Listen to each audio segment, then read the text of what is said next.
Hello and welcome to the Valley. Today I am your host, Janet Michael. It is Extension Office Friday. I am on the Zooms with Amanda Johnson. Amanda is the Food, Nutrition, and Health Extension Agent located in Frederick County, but serves all 5 of our surrounding areas. And Amanda, we were just chatting a second ago before I hit record that this is a very timely conversation to have. We're going to talk about food safety today, and I am sure that there are going to be a lot of eyes opened about how long the turkey should be sitting out on the table after everyone has finished eating, and how long is it still good in the refrigerator? All of the things you're going to educate us on today. Yes, Thanksgiving is a great time to give back and spend time with family. And I know a lot of times you're spending so much time with family that you're leaving the Thanksgiving dinner sit out and people are picking. And we're going to talk about how long that is okay to leave out and some of that basic food safety that everyone needs to know to make sure no one's getting sick over the holidays. Let's start with the turkey itself, because I have been one of those people who forgot to get it out of the freezer and put it in the refrigerator for the proper number of days, not hours, it's days. Are there easy, quick ways to thaw a turkey, or should I have just been better at planning? No. So it's best to plan ahead when you can. The safest way to thaw a turkey is in the refrigerator, and that is depending on its weight, it is days. A turkey up to 12 pounds, it's 1 to 3 days thawing out in the refrigerator. So if you've got a big dinner and you've got a 16 to 20 pound turkey, that's 4 to 5 days. But let's say the morning of, you're like, oh no. If you have one of those smaller turkeys, those 4 to 6 serving size at 12 pound, you can do cold water in your sink or in a pan based on the weight, and every 30 minutes you have to change out your water. So that 12-pound turkey, you could thaw it out in 2 to 6 hours in a pan of water. So you're going to have to make sure you're timing to make sure that you're changing that water out every 30 minutes so that you're not having bacteria grow. It's best to do it in a pan or some type of pot so that you're not contaminating your sink. If you are doing it in your sink, when you're done, you just need to make sure that you wash it out with soap and then sanitize it with a water bleach solution to make sure that you're killing bacteria and you're not contaminating other things. I think that's the biggest misconception, is people just don't understand about how quickly bacteria can attach itself to something else, and you don't see it. So it's not like it's something that's visible. Like sometimes raw food will have blood still on it, things like that. You don't see the bacteria that you're talking about. Yeah, a lot of people talk about washing their turkey, running water over it and rinsing it out. That increases the risk of spreading those bacteria because the water's splashing, so then that's spreading it all over your kitchen. So it's best, if you think it needs washed or cleaned, it's best just to get a dry paper towel, wipe it off, damp it off. You'll cook that bacteria. The key is that you're not wanting to spread that all over your kitchen and contaminate other things. That's where your most danger is going to be.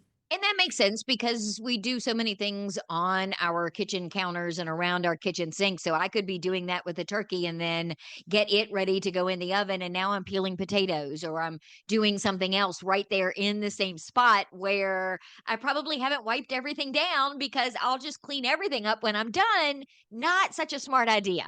No. And especially when you are working with raw poultry, it's really important that you are sanitizing and cleaning those areas that contamination may have happened.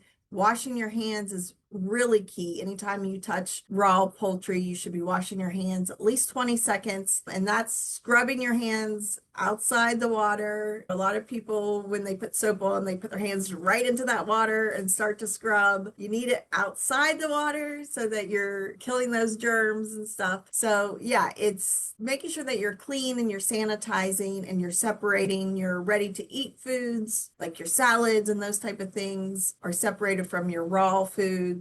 When it comes to prepping and using different cutting boards, all of that is important.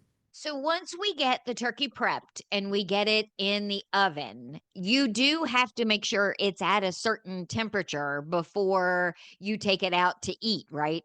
Yes. Yeah. So you want to set your temperature around 325, and then you're going to leave it in there until it cooks to 165 degrees, and it's in multiple spots. So you have to check it in three different spots: in the thickest part of the breast, in the interior-most part of the thigh, and then the innermost part of the wing. Now, if you have stuffing in it, then you have to also check that stuffing, and that stuffing also has to be at 165. And if you are putting stuffing in your bird, it's warm. So as soon as you put that into the bird, it has to go into the oven right away, because that's increasing the internal temperature to that danger zone where bacteria can grow rapidly. So if you're doing stuffing, it goes directly into the oven as soon as you get the stuffing in.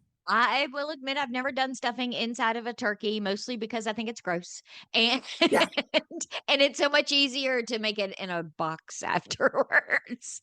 It is, and they do recommend that you do that outside the bird, just because that internal cavity is where the most bacteria is. Salmonella, E. coli, and all of that kind of stuff is likely to be in there. So yeah, doing it outside is best of the turkey, but if you really like it in there, then you just need to be smart about it. And I'm sure that there are people that are listening that are saying, I have made my turkey for my family for 20 years and I've not ever done any of this and I've never had a problem.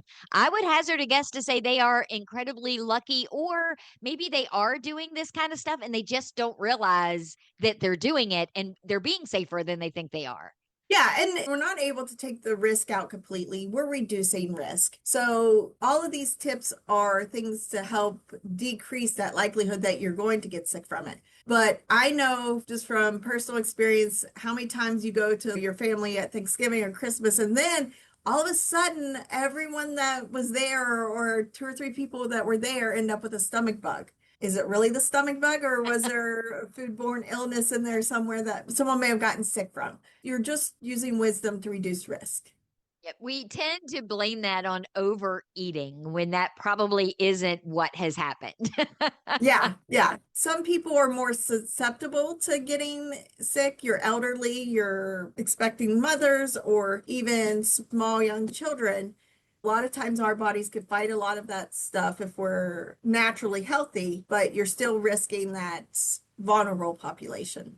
Now, once the turkey is done and it comes out of the oven, should I start a timer for when it needs to go to the refrigerator? Kind of. It's going to be a little bit of time. You can have it out there sitting for a couple hours. It's mainly the temperature. You do not want it to stay in that danger temperature zone, which is between 40 and 140 degrees Fahrenheit. That's when bacteria starts to grow, and that 70 degrees is like when bacteria loves to party and they multiply very quickly. So if you think about your house and how warm it is, you don't want to leave it out too long, but 2 hours is sufficient. That's going to get you through the meal, get you through picking and that kind of stuff, and then getting it into the refrigerator or freezer. As soon as you're done eating, sooner is better, because that means less bacteria had a chance to grow, but within 2 hours is a good rule of thumb. Here, the turkey is the last thing that gets done. So we're at least using our time wisely, because by the time the turkey comes out of the oven, everything else is finished. The potatoes and the macaroni, everything else is done and just waiting for the turkey. So it's sitting for a very short period of time before we're eating it. But I would also guess that once you start carving it and taking pieces off of it, that causes the temperature then to drop pretty quickly because it's not self-contained anymore. It does, yes. And when you are carving it and cutting it up, let's say that you only eat half of the turkey, you still want to go ahead and carve the rest of that turkey up to be able to put it in the refrigerator, because it does cool faster when it's cut up. If you're putting a whole turkey or half of a turkey solid into the refrigerator, it's not going to be able to cool fast enough to be considered safe, because that heat's going to stay in there, and then bacteria can grow until it cools down. And all that does is slow the growth of the bacteria. The coldness doesn't make it go away. So if you're not creating the right environment, that bacteria can still grow in the refrigerator until it gets down to that temperature where it slows down the growth. Let's take a break. When we come back, let's talk about the reheating process. You and I were talking Yes. about that a little bit before we started recording too, because my husband is one of those people that think once it's been cooked and it's gone in the fridge, you don't have to bring it back to a certain temperature if you're going to reheat it or eat it again. And I have argued with him for years that is not the case. So I am particularly interested in you saying it on the radio and on the podcast that I can play for him later. So can we do that in the next segment? Yes, yes. And you are absolutely right. So yes. We are on the Zooms today with Amanda Johnson. She is a food, nutrition, and health extension agent. She is based in Frederick County, though she serves all 5 of our surrounding areas. We're talking about food safety today with the Thanksgiving and Christmas holidays coming up. We're going to get some more tips and pointers from her when we come back in just a couple of minutes. Okay. I don't think Janet knows I'm recording this. She just stepped away to get another cup of coffee, so here's my chance. Hey everyone, it's Andy from the United Way of the Northern Shenandoah Valley. And yes, Janet, if you're hearing this, surprise, we're still celebrating the Valley Today's 2500th episode and this awesome community fundraiser you came up with. Here's the deal. Between now and the end of the year, it's Janet's goal to raise $2,500 to support the great work of the nonprofits in this community. If you give just $25 or more, you're going to be entered into a chance to be a guest on the show with Janet. If you give $250 or more, we'll make you a commercial just like this one that will air on the Valley Today podcast. So go to givebutter.com/The Valley Today right now before Janet realizes that I've hijacked her airtime. She's walking back in, cup of coffee in hand, gotta go. Remember to donate between now and the end of the year and support the great work of so many nonprofits and celebrate 2,500 episodes of the Valley Today.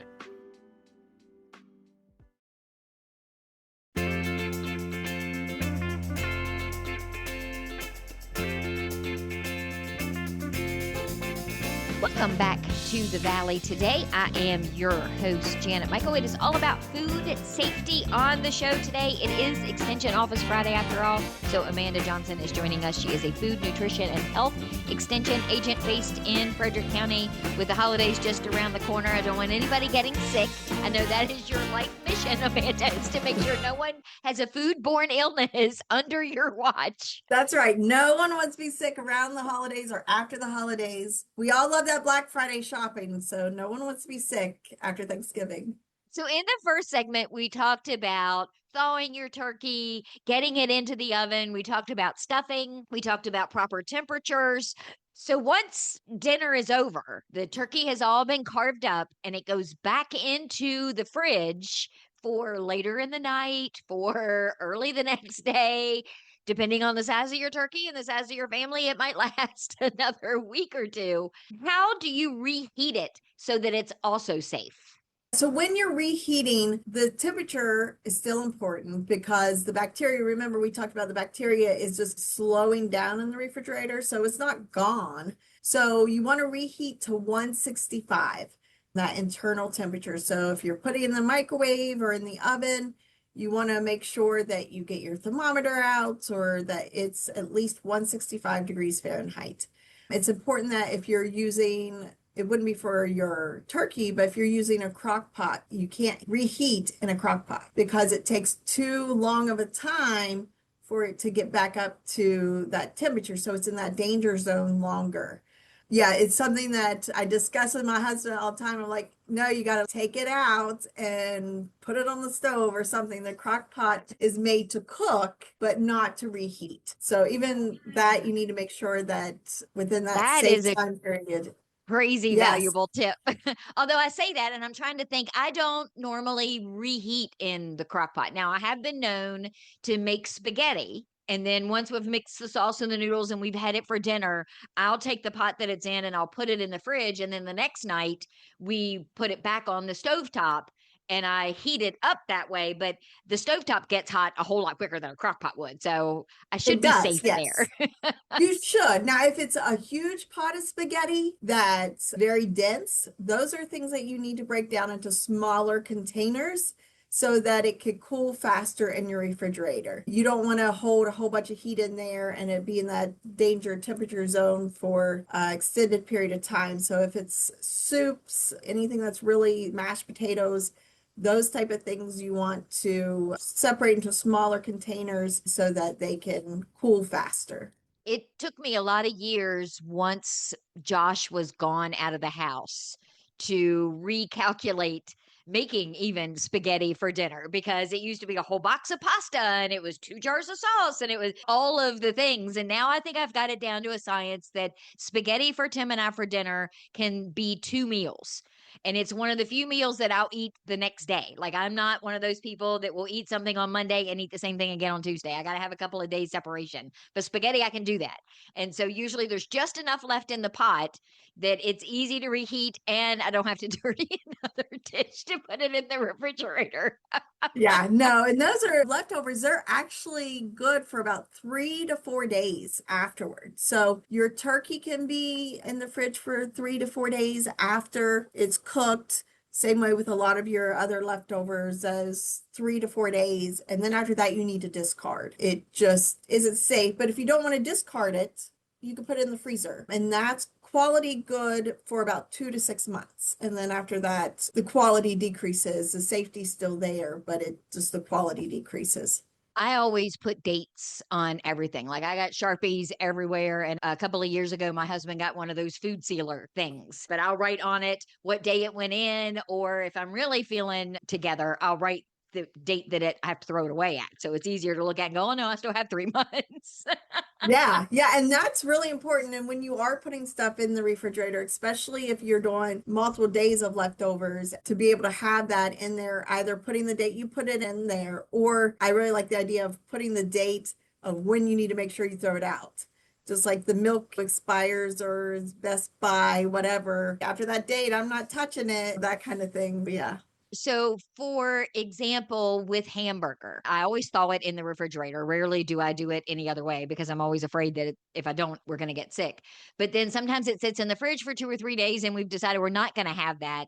I will go ahead and fry it for spaghetti sauce and then freeze it. You can do that with some things, but you can't, like with leftover turkey and you're hitting that 4 day mark, make turkey salad out of it and think it's going to last another 4 days in the fridge, because that turkey still No. has that shelf life. Yeah, with the raw food, you can, after it's been in the refrigerator, thawing up for a day or two, you can cook it and then freeze it. You can't do that once it's already cooked, recook, and then say, oh, okay, now I have another 3 to 4 days. It doesn't work that way. Plan your turkey out, like what you all you want to do with it, and then make sure it's gone within that 3 to 4 days, or it's in the freezer.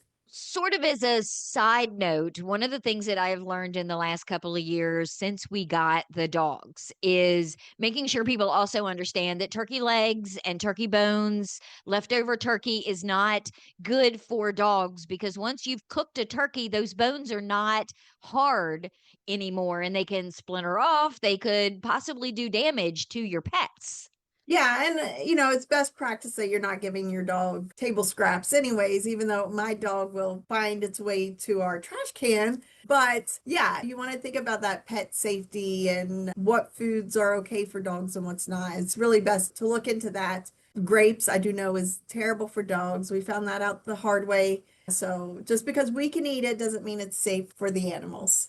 Now, when we're reheating side dishes, so for example, one of the things that I always make is a baked macaroni and cheese. And so I make it, it sits out, everybody eats it. It typically goes back in the fridge fairly quickly because it has cheese in it and milk. So I already know, okay, I can't keep this sitting on the counter for 3 or 4 hours. That's not good. But I don't know that I've ever paid any attention to what temperature I reheat that to. I just reheat it until it looks like it's hot, because I have Yeah, yeah. infrared eyeballs. Yeah.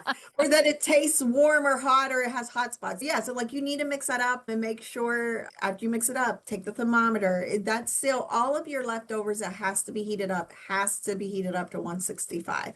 That's for any hot foods, and hot foods you can leave out for up to 2 hours, but then you've got to get it back in that refrigerator. Your cold foods can stay out a little longer, but they can't get up to 70 degrees. Once they get up to 70 degrees, that's the party time for bacteria. So even if you have like potato salad or coleslaw out, you can put them in a pan with some ice underneath and set them down so that it stays cooler longer. But the max for that is 4 hours. And then if it's out that long, you have to throw it away. You can't just put it back in the refrigerator. Just use that 2-hour rule. Make sure everything's back in the refrigerator after those 2 hours after you eat. That's plenty of time for people to eat and get seconds and have people help you. I know my poor mom always is like cleaning up and that kind of stuff. And so be like, okay, we're done eating now. Everyone help put this away or something. Yeah, it's great to assign those tasks before people sit down. Yes, that would be great. Yeah. Yeah. I cooked it. You put it away. Right? That's not too much Yeah. to ask. No. Is there anything that you think people should know or that there's a big misconception about?